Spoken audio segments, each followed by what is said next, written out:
প্রয়াগরাজে 22টির মধ্যে 9টি ব্রিজের কাজ সম্পন্ন। মাত্র 40% কাজ হয়েছে গত এক বছরে। 20 দিন পরে মহাকুম্ভের শুরু কয়েকদিনের মধ্যে বিজেপি কি কাজ শেষ করতে পারবে? এই মুহূর্তে উঠছে সেই প্রশ্নই।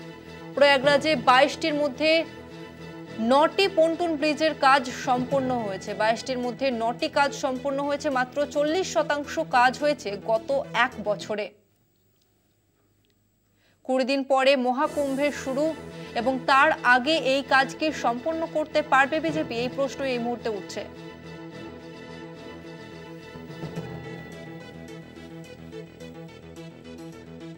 আর একবার জানিয়ে রাখবো, প্রয়াগরাজে 22টির মধ্যে 9টি পন্টুন ব্রিজের কাজ সম্পন্ন হয়েছে গত এক বছরে।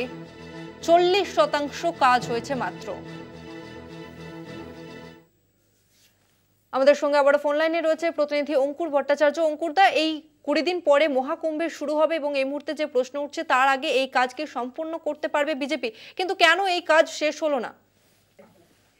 এই কাজ কেন শেষ হলো না তার উত্তর বিজেপি প্রশাসন দিতে পারছে না এবং বিরোধীরা ঠিক এটা নিয়ে প্রশ্ন তুলছে যে এক বছর আগে থেকেই যখন জানা গিয়েছিল যে 22টি পন্টুন ব্রিজ রয়েছে। এই পন্টুন ব্রিজ হচ্ছে এমন ব্রিজ যেখানে নদীর ওপর পরপর যদি কতগুলি নৌকা রেখে দেওয়া হয় তাহলে তার উপর দিয়ে সাময়িকভাবে যান চলাচলও করানো যায় এবং সেইগুলিকে বেঁধে রাখার একটা ওই ব্রিজ তৈরি করতে হয়। এই ব্রিজের কাজ 9টি সম্পূর্ণ হয়েছে 22টির মধ্যে, কিন্তু বাকিগুলি হয়নি। ফলে এই যে বাকিগুলি হয়নি তার ফলে এই মাত্র 20 দিন বাকি আর প্রয়াগরাজ মহাকুম্ভের, তার মধ্যে এই বাকি কাজ সম্পূর্ণ করা যথেষ্ট কঠিন। ফলে মাত্র 40% কাজ কেন এক বছরের সমস্তটা জানা থাকা সত্ত্বেও করতে পারলো না প্রশাসন, তা নিয়ে প্রশ্ন তুলছে বিরোধীরা। এবং সেক্ষেত্রে আদৌ যে মহাকুম্ভর মতো একটা মহাযজ্ঞের আয়োজন করতে হয়, বিপুল পরিমাণ জনসমাগম হয়, সেখানে এই 22টি সেতুর ক্ষেত্রে মাত্র 40% কাজ শেষ হলো। মাত্র 9টি সেতু কমপ্লিট হয়েছে, বাকিগুলি কমপ্লিটই হলো না। এই কারণেই তারা প্রশ্ন তুলছে যে আদৌ এই সরকারের এই মহাকুম্ভ সুষ্ঠুভাবে সম্পন্ন করার জন্য আদৌ সেই সদিচ্ছা আছে কিনা, তারা কেন এই কাজটি করেনি।